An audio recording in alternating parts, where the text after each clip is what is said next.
Welcome to RK's Stories.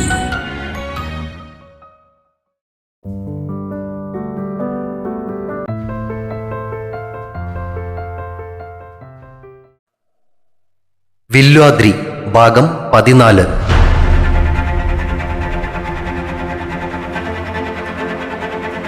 ഹോസ്പിറ്റലിൽ നിന്നും ഇറങ്ങി പാർക്കിംഗ് ഏരിയയിലേക്ക് നടക്കുമ്പോഴാണ് പിന്നിൽ നിന്നും ഒരു വിളി കേട്ടത്.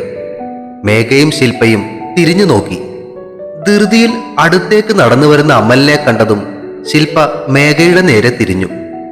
തങ്ങൾക്ക് നേരെ വരുന്ന അമലിനെ തന്നെ ശ്രദ്ധിച്ചു നിൽക്കുകയായിരുന്നു അവൾ. മേഘ, ഐ ആം സോറി കേട്ടോ.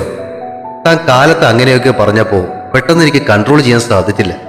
അതുകൊണ്ടാ അങ്ങനെയൊക്കെ സംഭവിച്ചു പോയത്. അവന്റെ ക്ഷമ പറച്ചിൽ കേട്ട് ശില്പയുടെ നെറ്റി ചുളിഞ്ഞു. മേഘ ചിരിയോടെ അവനെ നോക്കി. സാരമില്ല അമൽ, തെറ്റ് എന്റേത് കൂടിയാണല്ലോ. കാര്യമറിയാതെ ഞാൻ അങ്ങനെയൊന്നും പറയാൻ പാടില്ലായിരുന്നു. എന്നാലും കൈ ഉയർത്തി തല്ലുക എന്നൊക്കെ പറഞ്ഞ മോശം തന്നെ. Please forgive me. ഇനിയിപ്പോ തിരിച്ചൊന്ന് തല്ലണമെന്നുണ്ടെങ്കിൽ അതും ആയിക്കൊള്ളൂ. ദേ, ഞാൻ കയ്യും കെട്ടി നിന്ന് തരാം. ലീവ് ഇറ്റ് അമൽ, ഞാനത് അപ്പോഴേ വിട്ടു. Are you sure? Yes. Then friends? അവൻ നീട്ടിയ കൈ പിടിച്ച് കുലുക്കിക്കൊണ്ട് മേഘ വീണ്ടും ചിരിച്ചു. ഫ്രണ്ട്സ്. Thank you. എന്നാ നമുക്കിനി പിന്നെ കാണാം. ഞാനേ അവന്റെ കുറച്ച് മെഡിസിൻസ് വാങ്ങാൻ വേണ്ടി ഇറങ്ങിയതാ.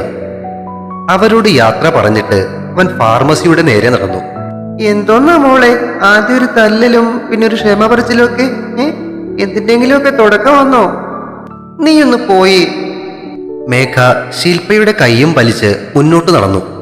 ഫ്ളാറ്റിലെത്തിയതിനു ശേഷം മഞ്ജിമയെ വിളിച്ച് മനസ്സിൽ അണപൊട്ടി ഒഴുകിയ ദേഷ്യം മുഴുവനും വാക്കുകളാൽ ചൊരിഞ്ഞിട്ട് കൈകളിൽ മുഖം താങ്ങി കട്ടിലിരിക്കുകയായിരുന്നു മേഘ. മനസ്സിലെ വിഗ്രഹം ഉടഞ്ഞു ചിതറിയതിന്റെ നീറ്റൽ ഉള്ളിൽ പടരുമ്പോഴും ജന്മം കൊണ്ടല്ലെങ്കിലും കർമ്മം കൊണ്ട് സഹോദരനായി നിന്നവനെ തിരികെ കിട്ടിയതിന്റെ സന്തോഷം അവളിൽ നിറഞ്ഞിരുന്നു. ഓ, എന്നാലും നിന്റെ ചേച്ചിനെ സമ്മതിക്കണം പെണ്ണെ. ഇങ്ങനെയുണ്ടോ പെണ്ണുങ്ങള്? അവളുടെ അടുത്തിരിക്കുകയായിരുന്ന ശില്പ ചോദിച്ചു. ഇന്നത്തെ കാലത്തെ വഞ്ചനയുടെ ലോകത്ത് ആൺപെൺ വ്യത്യാസമൊന്നും ഇല്ലടാ. സ്ത്രീകൾ മാത്രമാണ് ഇരകളെന്ന സങ്കല്പമൊക്കെ എന്നേ തകർന്നിരിക്കുന്നു. എന്നിട്ട് ഇത്രയും കാലം നീ ചേച്ചി പറഞ്ഞത് മാത്രമാണല്ലോ വിശ്വസിച്ചിരുന്നത്. ഇടി വിജയേട്ടൻ ഇന്നേ വരെ ചേച്ചിക്കെതിരെ ഒന്നും പറഞ്ഞിട്ടില്ല. അപ്പൊ പിന്നെ ഞാൻ എന്താ വിചാരിക്കുക? അല്ല, നീ ഒരിക്കലെങ്കിലും പുള്ളിക്കാരനോട് ചോദിച്ചിട്ടുണ്ടോ യഥാർത്ഥത്തിൽ എന്താ നടന്നതെന്ന്? ശില്പയുടെ ചോദ്യം കേട്ട മേഘ തല താഴ്ത്തി. ഇല്ലല്ലേ? അവളുടെ ചോദ്യത്തിന് ഇല്ല എന്ന അർത്ഥത്തിൽ മേഘ തലയാട്ടി. നീ പറഞ്ഞത് സത്യം തന്നെയാ. ആണുങ്ങളും ഇരകളാകാറുണ്ട്, സ്ത്രീകളിലുണ്ട് വേട്ടക്കാരി. അതുകൊണ്ട് തന്നെ ഇന്നത്തെ കാലത്ത് ഗാർഹിക പീഡനമോ ലൈംഗിക പീഡനമോ എന്തിന് വഞ്ചന കുറ്റം ഉണ്ടായപ്പോലും ലിംഗവ്യത്യാസത്തിന്റെ ചട്ടക്കൂടിൽ നിന്ന് മാറി ചിന്തിക്കുക തന്നെ വേണം. ശില്പ പറഞ്ഞത് കേട്ട് മേഘ അവളെ നോക്കി. ശരിയാടാ നീ പറയുന്നത്. ഇന്ന് കുറ്റം ചെയ്യുന്ന മനസ്സുകൾക്ക് സ്ത്രീ പുരുഷ വ്യത്യാസം എന്നൊന്നുമില്ല. ഒരു ദീർഘനിശ്വാസത്തോടെ മേഘ പറഞ്ഞു നിർത്തി. അതിരിക്കട്ടെ, നിന്നെ തല്ലിയ അമലിനെ നീ വെറുതെ വിടാൻ തന്നെ തീരുമാനിച്ചോടാ? നെറ്റി ചുളിച്ച് മുഖത്തൊരു പുഞ്ചിരിയും ഒട്ടിച്ച് ശില്പ ചോദിച്ചു. ഓ വിട്ടു. തെറ്റ് പറ്റിയത് എനിക്കാണല്ലോ, അതുകൊണ്ട് ഞാൻ അങ്ങ് ക്ഷമിച്ചു. ചെറിയൊരു ചിരിയോടെ മേഘ പറഞ്ഞു. അപ്പോ കിട്ടേണ്ടത് കിട്ടിയപ്പോ ബോധം തെളിഞ്ഞു അല്ലേടി? അവളുടെ കവിളിലെ പാടുകളിൽ മെല്ലെ തലോടിക്കൊണ്ട് ശില്പ ചോദിച്ചു. പോയി നീ പോയി രാത്രിയിലേക്കുള്ള ചപ്പാത്തി റെഡിയാക്കാൻ നോക്ക്. ഓ, ഇന്ന് എനിക്ക് വയ്യ. നമുക്ക് വല്ലതും ഓർഡർ ചെയ്യാം. ഇതിപ്പോ സ്ഥിരം പരിപാടിയാണല്ലോ മോളെ ഈ ഓർഡർ ചെയ്യല്. മടിച്ച് എങ്കിൽ പോയി 2 കാപ്പിയെങ്കിലും ഉണ്ടാക്ക്. അവളെ നോക്കി തൊഴുതുകൊണ്ട് മേഘ പറഞ്ഞു. അതിപ്പോ റെഡിയാക്കി തരാം, ജസ്റ്റ് 2 മിനിറ്റ്സ്. കട്ടിലിൽ നിന്നും ചാടി ഇറങ്ങി അടുക്കളയിലേക്ക് നടക്കുന്നതിനിടയിൽ ശില്പ പറഞ്ഞു. ശില്പ പോയതിനു പുറകെ കട്ടിലിൽ നിന്നും എഴുന്നേറ്റ് ഡ്രസ്സിംഗ് ടേബിളിന് മുന്നിലെ കണ്ണാടിക്ക് മുന്നിൽ വന്നു നിന്ന് തല അല്പം ചെരിച്ചു പിടിച്ച് കവിളിൽ ചെറുതായി തിണർത്തു കിടക്കുന്ന പാടുകളിൽ മേഘ മെല്ലെ വിരലോടിച്ചു. മുഖത്ത് വിരിഞ്ഞ കുഞ്ഞു ദേഷ്യം അല്പസമയത്തിനുള്ളിൽ എന്തിനെന്നറിയാത്ത ഒരു ചെറു ചിരിയായി അവളുടെ ചുണ്ടുകളിൽ വിടർന്നു. മഞ്ജി അമലിനെയും വിജയനെയും പറ്റി പറഞ്ഞപ്പോ നീ എന്തോന്നും മിണ്ടാതിരുന്നത്? പ്രശാന്ത് ചോദിച്ചത് കേട്ട് മഞ്ജിമ ദേഷ്യത്തോടെ പുള്ളിക്കാരനെ നോക്കി. ഹോസ്പിറ്റലിൽ വെച്ച് ശിവന്യക്ക് നേരെ രണ്ടാമതുണ്ടായ ആക്രമണത്തെക്കുറിച്ച് ആദിക ശോപ്പണിക്കർ എല്ലാവരോടുമായി സംസാരിച്ചു കഴിഞ്ഞിട്ട് മുറിയിലേക്ക് തിരികെ പോവുകയായിരുന്നു അവർ. എനിക്ക് പറയാനുള്ളതെല്ലാം ഞാൻ ഒരിക്കൽ പറഞ്ഞതല്ലേ, ഇനിയിപ്പോ എന്തു പറയാനാ? അച്ചാച്ചനാന്നെ തീരുമാനം എടുക്കുകയും ചെയ്തു കഴിഞ്ഞു. ദേഷ്യമോ സങ്കടമോ എന്തെന്നു വേർതിരിച്ചറിയാനാവാത്ത മുഖഭാവത്തോടെ അവൾ മറുപടി പറഞ്ഞു. അകത്തേക്ക് നടക്കുമ്പോഴും വൈകുന്നേരം മേഘ വിളിച്ചു പറഞ്ഞ കാര്യങ്ങളിൽ ഉരുങ്ങിക്കിടക്കുകയായിരുന്നു അവളുടെ മനസ്സ്. അന്നേ വരെ സ്നേഹവും ബഹുമാനവും മാത്രം നിറഞ്ഞിരുന്ന അനിയത്തിയുടെ വാക്കുകളിലെ വെറുപ്പും ദേഷ്യവും അവളെ വല്ലാതെ തകർത്തു കളഞ്ഞിരുന്നു. ഒരിക്കലും ആരും അറിയുകയില്ല എന്ന് താൻ കരുതിയിരുന്ന കാര്യങ്ങളാണ് മറനീക്കി പുറത്തു വന്നിരിക്കുന്നത്. വിജയിന്റെ സ്വഭാവം വെച്ച് അവൻ ഒരിക്കലും തനിക്കെതിരെ വരികയില്ല എന്നവൾക്ക് പൂർണ്ണ വിശ്വാസമുണ്ടായിരുന്നെങ്കിലും ഒരിക്കൽ വിധിയുടെ കരങ്ങൾ തനിക്കെതിരെ തിരിയുമെന്ന് അവൾ ഓർത്തിരുന്നില്ല. അല്ലെങ്കിലും എവിടെയോ കിടക്കുന്ന വിജയ് ശിവയ്ക്ക് നേരെ ആക്രമണമുണ്ടായ ആ അവസരത്തിൽ തന്നെ അവിടെ എത്തുമെന്നും അത് താൻ മൂടിവെച്ച രഹസ്യങ്ങൾ തുറക്കാനുള്ള വരവായിരിക്കുമെന്നും എങ്ങനെ കരുതാനാണ്? ഇനി മുന്നോട്ടുള്ള ജീവിതത്തിൽ അവൻ വിലങ്ങ് തടിയായി തീരുമോ എന്ന ചിന്ത അവളെ ഭ്രാന്ത് പിടിപ്പിച്ചു. എങ്ങനെ അവനെ ഒഴിവാക്കാമെന്നതായിരുന്നു മുറിയിലേക്ക് കയറുമ്പോൾ അവളുടെ ആലോചന. പിറ്റേ ദിവസം കാലത്ത് വാഗമൺ സ്റ്റേഷനിൽ തന്റെ മുറിയിൽ ASI ശിവാനന്ദനുമായി സംസാരിച്ചു കൊണ്ടിരിക്കുന്നതിനിടയിലാണ് ഇൻസ്പെക്ടർ ബിനുവിന്റെ ഫോൺ ശബ്ദിച്ചത്. സ്ക്രീനിൽ ചാക്കോയുടെ പേര് കണ്ട ഇൻസ്പെക്ടർ ഫോൺ സ്പീക്കർ മോഡിലേക്കിട്ട് ഓൺ ചെയ്തു. Good morning sir. ചാക്കോയുടെ ശബ്ദം സ്പീക്കറിൽ കൂടെ ഉയർന്നു കേട്ടു. ആ ഗുഡ് മോർണിംഗ് ചാക്കോ, പറയൂ, എന്തൊക്കെയായി കാര്യങ്ങള്? ഇന്നലെ വൈകുന്നേരം എന്താ വിളിച്ചില്ല? അത് സാറേ, ഇന്നലെ രാത്രിയാണ് അവരെ കാണാൻ സാധിച്ചത്. അവർ വാങ്ങിയിരിക്കുന്ന ആ സ്ഥലം കടമലയെക്കൊണ്ട് മെയിൻ റോഡിൽ നിന്നും ഏകദേശം ഒരു 13 കിലോമീറ്റർ ഉള്ളിലായിട്ടാണ് ഉള്ളത്. ആദ്യം ഞങ്ങൾ ആ സ്ഥലത്തിന്റെ ഓണറെയാ കണ്ടത്, ഒരു പളനിച്ചാമി. എന്നിട്ട് ആ ട്രക്ക് ഡ്രൈവർ പന്നീർശെൽവത്തിന്റെ ഭാര്യയുടെ അച്ഛൻ രംഗനാഥന്റെ പേരിലാ ആ സ്ഥലം വാങ്ങിയിരിക്കുന്നത്. അവരിപ്പോൾ താമസിക്കുന്നതും ആ സ്ഥലത്തിനടുത്തായിട്ട് തന്നെയാ. ഓക്കെ, എന്നിട്ട് അവരെ രാത്രി കണ്ടായിരുന്നോ? ഓ സാർ, അവരേതോ അമ്പലത്തിൽ പോയിരിക്കുകയായിരുന്നു. രാത്രിയാ തിരികെ എത്തിയത്. എത്തിയപ്പോ കൂട്ടത്തിൽ ആ പനീർശെൽവവും അയാളുടെ ഭാര്യയും ഉണ്ടായിരുന്നു. അതെന്തായാലും നന്നായി. എന്നിട്ട് ആ സ്ഥലം വാങ്ങാൻ കിട്ടിയ കാശ് എവിടെ നിന്നാന്ന് ചോദിച്ചിട്ട് ആദ്യമൊന്നും അവന്മാര് തെളിച്ചൊന്നും പറഞ്ഞില്ല. ഒരു പരിധി കൂടുതൽ നമുക്ക് ചോദ്യം ചെയ്യാനും പറ്റില്ലല്ലോ. പക്ഷെ എന്റെ കൂടെ അവിടുത്തെ സ്റ്റേഷനിലെ ഒരു കോൺസ്റ്റബിൾ ഉണ്ടായിരുന്നു, ഒരു വൈരമുത്തു. പുള്ളിക്കാരൻ തമിഴ് സ്റ്റൈലാണ്ട് വരട്ടങ്ങ് വരട്ടിയപ്പോ അവന്മാര് ഇതത്ത പറയുന്നത് പോലെ കാര്യങ്ങൾ പറഞ്ഞു. ഓക്കെ, എന്തൊക്കെ വിവരങ്ങളാ അവരുടെ കയ്യിൽ നിന്ന് കിട്ടിയത്? ആ സ്ഥലത്തിനെ മൊത്തം 1 കോടി രൂപയായിരുന്നു വില. അത് 25 ലക്ഷം ഈ പനീർസെൽവം തന്നെ ബാങ്കിൽ നിന്നും ട്രാൻസ്ഫർ ചെയ്തിരിക്കുക. ബാക്കി തുക ഇവർക്ക് നൽകിയിരിക്കുന്നത് കോയമ്പത്തൂരിലെ ഒരു ഗണേഷ് എന്ന് പറയുന്ന ആളാ. അവൻ ഈ പനീർസെൽവത്തിന് കൊടുക്കാനുണ്ടായിരുന്ന കാശാണെന്നാ പറഞ്ഞത്. ഓ, അത് ശരി. അങ്ങനെയാണെങ്കിൽ നമുക്ക് ആ ഗണേഷിനെ ഒന്ന് കാണേണ്ടി വരുമല്ലോ. സാറേ, ഞാൻ ഓൾറെഡി കോയമ്പത്തൂരേക്കുള്ള യാത്രയിലാ. 2 മണിക്കൂറിൽ അവിടെ എത്തും. ഈ ഗണേഷ് എന്ന് പറഞ്ഞ ആൾ താമസിക്കുന്നത് അവിടെ സായിബാബ കോളിനാണെന്ന് വിവരം കിട്ടിയിട്ടുണ്ട്. ഞാൻ അവിടെ എത്തിയിട്ട് വിളിക്കാം. Very good Chacko. പക്ഷെ ആ സെൽവം ഇക്കാര്യം ഗണേഷിനെ വിളിച്ചു പറയാതിരിക്കാനുള്ള കാര്യങ്ങളൊക്കെ ചെയ്തിട്ടുണ്ടല്ലോ അല്ലേ? ഓ സാർ, അവരെ തൽക്കാലം അവിടെ സ്റ്റേഷൻ കസ്റ്റഡിയിൽ തന്നെ വെച്ചിരിക്കുക. വിളിച്ച് പറഞ്ഞിട്ട് റിലീസ് ചെയ്താൽ മതി എന്നാണ് പറഞ്ഞിരിക്കുന്നത്. That's good. ഞാൻ ഫസൽ സാറിനെ കൊണ്ടുവന്ന് വിളിപ്പിച്ചേക്കാം. പിന്നെ നമ്മളെ എന്തിന്റെ പുറകെയാണെന്ന് ആ സെൽവത്തിന് വല്ല സംശയമുണ്ടോ? ഇല്ല സാർ, ഇത് ഒരു റവന്യൂ എൻക്വയറി എന്ന മട്ടില്ല ഞാൻ അവരോട് സംസാരിച്ചത്. അതുകൊണ്ട് കുഴപ്പമില്ല. Okay okay, then you proceed. അതും പറഞ്ഞ് പിന്നെ ഫോൺ കട്ട് ചെയ്തു. ചാക്കോ ഉച്ചയോടുകൂടി കോയമ്പത്തൂരിൽ ചെന്നിറങ്ങി. അവിടെ നിന്നും ഒരു ഓട്ടോയിൽ കയറി സായിബാബ കോളനിയിലെ രഘുപതി ലേഔട്ട് 2nd സ്ട്രീറ്റിലുള്ള ഗണേഷിന്റെ വീടിന് മുന്നിൽ ചെന്നിറങ്ങുമ്പോൾ ആ വീട് താഴ്ത്തുപൂട്ടിയ നിലയിലായിരുന്നു. അണ്ണാ, അതെ, ഇന്ന് വീട്ടുകാര് എങ്കെ പോയിരിക്കും തെരിയുമാ?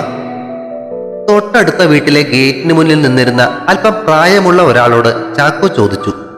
അവർ നേരത്തെ നൈറ്റ് എങ്കിൽ 100 വിട്ട് പോയാച്ചു തമ്പി. നൈറ്റിൽ 2 വണ്ടി വന്നത്. അതിൽ വീട്ടിക്കുള്ള ഇരുന്ന എല്ലാമേ ഏറ്റി അവർ പോയാച്ച്. ആണാ എങ്കെ പോവെന്ന് കേട്ടിട്ടും ചൊല്ലയേ, യാർ തമ്പി നീങ്ക? അയാൾ ചാക്കോയുടെ അടുത്തേക്ക് വന്നിട്ട് ചോദിച്ചു. അവര് ബാങ്കിൽ ഒരു ലോൺ കേട്ടിരുന്നത്, അതുക്കാக എൻക്വയറി പണ്ണതുക്ക് വന്നിருக்கு. ഓ അപ്പടിയാ? அப்போ அண்ணா கணேஷ் கூட எல்லாரும் போயாச்சா? கணேஷ்க்கு அம்மா மட்டும்தான் இருக்கு. பெரியப்ப முன்னாடியே இறந்து போயாச்சு. அண்ணா, ഈ ഗണേഷിന്റെ അമ്മ പേര് എന്നാ தெரியுமா? ഓ, അവര് പേര് വന്ന് പുഷ്പലത. അപ്പോ ഗണേഷിന്റെ അപ്പ?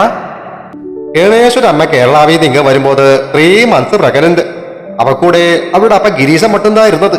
അവര് ഹസ്ബൻഡ് മുന്നാടി എരുത്ത് പൊടിച്ചതാ കേട്ടിருக்கு. ഓ ഓ, അത് ശരി. അപ്പോ താങ്ക് യു അണ്ണേ. താഴിട്ട് പൂട്ടിയ ആ ഗേറ്റിന് മുന്നിൽ ഇനി എന്തു വേണമെന്ന ആലോചനയോടെ ചാക്കോ നിന്നു. ആ സമയം വഴിയുടെ അങ്ങേയറ്റത്ത് കെട്ടിടങ്ങൾക്കു മറവിൽ നിന്നും രണ്ടുപേർ ചാക്കോയുടെ നീക്കങ്ങൾ ശ്രദ്ധയോടെ നിരീക്ഷിക്കുകയായിരുന്നു. ആ ഇരിക്കു ബിനു. ഓഫീസ് മുറിയിലേക്ക് കടന്നു വന്ന് തന്നെ സല്യൂട്ട് ചെയ്ത ഇൻസ്പെക്ടർ ബിനുവിനോട് കസേര ചൂണ്ടിക്കാട്ടിക്കൊണ്ട് CI ഫസൽ പറഞ്ഞു. ഇനി പറയൂ, what's the progress of our operation? കസേരയിലേക്ക് ഇരുന്ന ബിനുവിനെ നോക്കി ഫസൽ ചോദിച്ചു. സാർ, അക്കാര്യം സംസാരിക്കാനാണ് ഞാൻ വന്നത്. ഇന്ന് കാലത്ത് ആ ഗണേശൻ അന്വേഷിച്ച് സായിബാബ കോളനിയിലേക്ക് പോകുന്ന കാര്യം പറയാൻ വിളിച്ചതിന് ശേഷം പിന്നീട് ഇതേവരെ ചാക്കോ വിളിച്ചിട്ടില്ല. അങ്ങോട്ട് വിളിച്ചു നോക്കിയപ്പോൾ ചാക്കോയുടെ ഫോൺ സ്വിച്ച് ഓഫ്. ഓഹോ, എന്നിട്ട് സൈബർ സെൽ അന്വേഷിച്ചായിരുന്നു? ഉവ്വ് സാർ, ഉച്ചയ്ക്ക് 2 മണിക്ക് ചാക്കോയുടെ ഫോൺ സായിബാബ കോളനിയിലെ ടവർ ലൊക്കേഷൻ ഉണ്ടായിരുന്നു. അവിടെ വെച്ച് അത് സ്വിച്ച് ഓഫ് ആയതായിട്ടാണ് കാണിക്കുന്നത്. ഞാനെന്തായാലും അവിടുത്തെ പോലീസ് സ്റ്റേഷനിൽ ഒന്ന് ഇൻഫോം ചെയ്യാം. സാർ, ഞാനൊന്ന് അവിടം വരെ പോയാലോ എന്ന് ആലോചിക്കുക. വരട്ടെ, ആദ്യം അവരൊന്ന് അന്വേഷിക്കട്ടെ, എന്നിട്ട് നമുക്ക് നോക്കാം. You just wait for one more day. Okay sir. Okay Binu, you may go now. CI Fazal പറഞ്ഞത് കേട്ട് ബിനു എഴുന്നേറ്റ് സല്യൂട്ട് ചെയ്തിട്ട് ഓഫീസ് ഡോറും തുറന്ന് പുറത്തേക്ക് ഇറങ്ങി.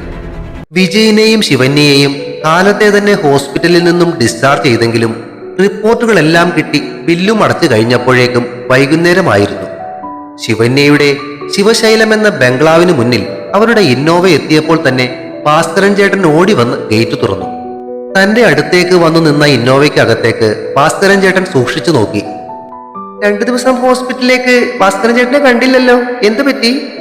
പുറകിലത്തെ സീറ്റിൽ നിന്നും ഗ്ലാസ് താഴ്ത്തി തല പുറത്തേക്കിട്ടുകൊണ്ട് ശിവ ചോദിച്ചു. ഓ, ഒന്ന് വീട് വരെ പോയിരിക്കുകയായിരുന്നു കുഞ്ഞെ. ശാന്തമ്മ പറഞ്ഞായിരുന്നു ഇന്ന് കുഞ്ഞ് വരുമെന്ന്. മുത്തച്ഛനും വല്യച്ഛനും ഒക്കെ അവിടെ വന്നിട്ടുണ്ട് കേട്ടോ. ആന്നോ? പിന്നെ ഔട്ട് ഹൗസ് റെഡി അല്ലേ ചേട്ടാ?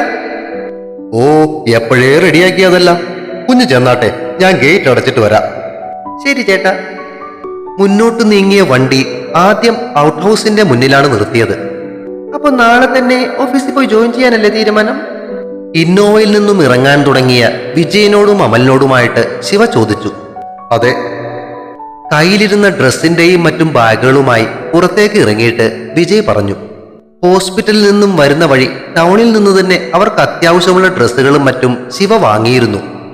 അങ്ങനെയെന്നേ കാലത്ത് 8:30 റെഡി ആയിരുന്നുള്ളൂ കേട്ടോ. ഇന്നോവയ്ക്ക് വെളിയിലേക്ക് തലയിട്ടുകൊണ്ട് ശിവ പറഞ്ഞത് കേട്ട് അവർ തലയാട്ടി. അപ്പൊ ഈ പ്ലാസ്റ്റർ ഇട്ട കൈയും വെച്ച് നാളെ നീയും ഓഫീസിൽ പോകുന്നുണ്ടോ? ശിവയോടൊപ്പം പുറകിലിരിക്കുകയായിരുന്ന അദ്രിക ചോദിച്ചു. പിന്നെ പോവാതെ ഇവിടെ കുത്തിയിരുന്നിട്ട് എന്നാ കാര്യം? വണ്ടിയുടെ ഗ്ലാസ് ഉയർത്തിക്കൊണ്ട് ശിവ അതിന് മറുപടി പറഞ്ഞു. ബംഗ്ലാവിന് മുന്നിലേക്ക് വണ്ടി ചെന്ന് നിന്നപ്പോൾ വരാന്തയിൽ അവരെയും പ്രതീക്ഷിച്ച് മുത്തച്ഛനും വാസുദേവൻ വല്യച്ഛനും സുലോചനാമ്മയും പിന്നെ കൗസല്യ അപ്പച്ചിയും നിൽക്കുന്നുണ്ടായിരുന്നു.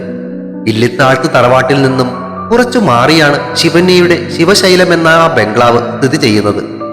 ഇന്നോവയിൽ നിന്നും അവർ പുറത്തേക്ക് ഇറങ്ങുമ്പോഴേക്കും ഗേറ്റ് അടച്ച് ഭാസ്കരൻ ചേട്ടനും അങ്ങോട്ടേക്ക് എത്തിയിരുന്നു. ഭാസ്കരൻ ചേട്ടനും ഡ്രൈവറും കൂടി ഇന്നോവയിൽ നിന്നും സാധനങ്ങൾ ഇറക്കുന്നതിനിടയിൽ വരാന്തയിൽ നിന്നും അവരുടെ അടുത്തേക്ക് എത്തിയ കൗസല്യ ശിവയെ നെഞ്ചോട് ചേർത്ത് അവളുടെ നെറുകയിൽ ഉമ്മ വെച്ചു. എന്തിനാ അപ്പച്ചി കരയുന്നേ? കുഴപ്പമൊന്നുമില്ലാതെ ഞാനിങ് എത്തിയില്ലേ? അപ്പച്ചിയുടെ കണ്ണുകൾ തുടച്ചുകൊണ്ട് ശിവ പറഞ്ഞു. എന്റെ മോൾ അകത്തേക്ക് വാ. നിറ കണ്ണുകളോടെ അവളെ നോക്കി ചിരിച്ചുകൊണ്ട് കൗസല്യ അവളുടെ മുടിയിൽ തലോടി. വരാന്തയിൽ നിന്നിരുന്ന മുത്തച്ഛന്റെയും വല്യച്ഛന്റെയും പുറകിലായി അച്ഛനും അമ്മയും സ്നേഹം നിറഞ്ഞ കണ്ണുകളുമായി തന്നെ നോക്കി നിൽക്കുന്നത് പോലെ ശിവയ്ക്ക് തോന്നി. കൈപിടിച്ച് കൂടെ നടന്നിട്ട് ഒരു തിരിവിൽ വെച്ച് യാത്ര പോലും പറയാതെ തന്നെ തനിച്ചാക്കി പോയിക്കളഞ്ഞവരുടെ ഓർമ്മയിൽ ഒരു കരച്ചിൽ അവളുടെ നെഞ്ചിൽ വിലങ്ങി. അരുതെന്ന് വിവേകം ശാസിച്ചിട്ടും അനുസരിക്കാതിരുന്ന മനസ്സ് അവളുടെ ഉള്ളിൽ തിങ്ങി നിറഞ്ഞിരുന്ന വേദനയെ കണ്ണുകളിലേക്ക് ആവാഹിച്ചു. മനസ്സിലുരുണ്ടുകൂടിയ മേഘങ്ങളുടെ ആ കണ്ണീർ പെയ്ത്തിൽ നനഞ്ഞുകൊണ്ട് അവൾ നിന്നു. ഇത് അത്യാവശ്യ സൗകര്യമൊക്കെയുള്ള ഒരു കൊച്ചു വീട് തന്നെയാണല്ലോടാ. ഔട്ട് ഹൗസിന്റെ വാതിൽ തുറന്ന് അകത്തേക്ക് കയറിയ അമൽ അതിനകത്തെ സൗകര്യങ്ങൾ കണ്ട് വിജയിനോട് പറഞ്ഞു. കയറുമ്പോൾ തന്നെയുള്ള ചെറിയ ഒരു ഹാളിനോട് ചേർന്ന് ബാത്ത് അറ്റാച്ച്ഡ് ആയിട്ടുള്ള ഒരു കിടപ്പുമുറി, അതിൽ വൃത്തിയായിട്ടിരിക്കുന്ന 2 കട്ടിലുകൾ, ഹാളിന്റെ ഒരു വശത്ത് ഒതുക്കിയിട്ടിരിക്കുന്ന ചെറിയൊരു ഡൈനിങ് ടേബിൾ, ഹാളിൽ തന്നെ വലതുവശത്തായി ചെറിയൊരു അടുക്കളയും. നീ എന്തായാലും ഇതൊക്കെ ഒന്ന് ആ ഷെൽഫിലേക്ക് വെച്ചേക്ക്, ഞാൻ അമ്മച്ചി ഒന്ന് വിളിച്ചു പറഞ്ഞേക്കട്ടെ. കയ്യിലിരുന്ന ബാഗുകൾ കൂടി അമലിന്റെ കയ്യിലേക്ക് കൊടുത്തിട്ട് വിജയ് പറഞ്ഞു, നീ ഇതുവരെ ആന്റിയെ വിളിച്ചില്ലായിരുന്നോടാ വിജയ? ഏയ് ഇന്ന് കാലത്ത് ഞാൻ ഒരു പ്രാവശ്യം വിളിച്ചിരുന്നു. റൂമിലേക്ക് എത്തിയതിനു ശേഷം വീണ്ടും വിളിക്കാമെന്നാ പറഞ്ഞത്. എന്തായാലും ഈ ആഴ്ച തന്നെ നമുക്ക് നാട്ടിലേക്കൊന്ന് പോകണം. അമ്മച്ചിയെ ഇങ്ങോട്ട് കൊണ്ടുവന്നാലോ എന്നാ ഞാൻ ആലോചിക്കുന്നത്. അതിന് നിന്റെ അങ്കിള് സമ്മതിക്കോ? മാത്രമല്ല ഇത്രയും ദൂരമൊക്കെ യാത്ര ചെയ്യുക എന്ന് പറഞ്ഞാൽ അതും ആന്റിക്ക് ബുദ്ധിമുട്ടാവില്ലേ? ബാഗുകൾ ഷെൽഫിലേക്ക് വെച്ചതിന് ശേഷം അമൽ ചോദിച്ചു. എന്തായാലും ജോസഫ് ചേട്ടനെ കാണാൻ വേണ്ടി നമുക്ക് അവിടെ വരെ ഒന്ന് പോയല്ലേ പറ്റൂ. അപ്പോ അമ്മച്ചിയോട് നേരിട്ട് തന്നെ നമുക്ക് ചോദിക്കാം. മൊബൈൽ എടുത്ത് അമ്മച്ചിയെ വിളിച്ചുകൊണ്ട് പുറത്തേക്ക് ഇറങ്ങുന്നതിനിടയിൽ വിജയ് പറഞ്ഞു, തുടരും. വില്ലുവാത്രി അടുത്ത ഭാഗം ഉടൻ പ്രതീക്ഷിക്കുക. സബ്സ്ക്രൈബ് ചെയ്യാത്തവരുണ്ടെങ്കിൽ ദയവായി സബ്സ്ക്രൈബ് ചെയ്യണേ. കഥയ്ക്ക് അഭിപ്രായങ്ങൾ പറയുന്നതിനൊപ്പം കഥയുടെ ലിങ്ക് സാധിക്കുന്നവർക്കൊക്കെ ഷെയർ ചെയ്തു കൊടുത്തും ലൈക്കുകൾ തന്നും സപ്പോർട്ടുമായി കൂടെ ഉണ്ടാകണേ. Thank U.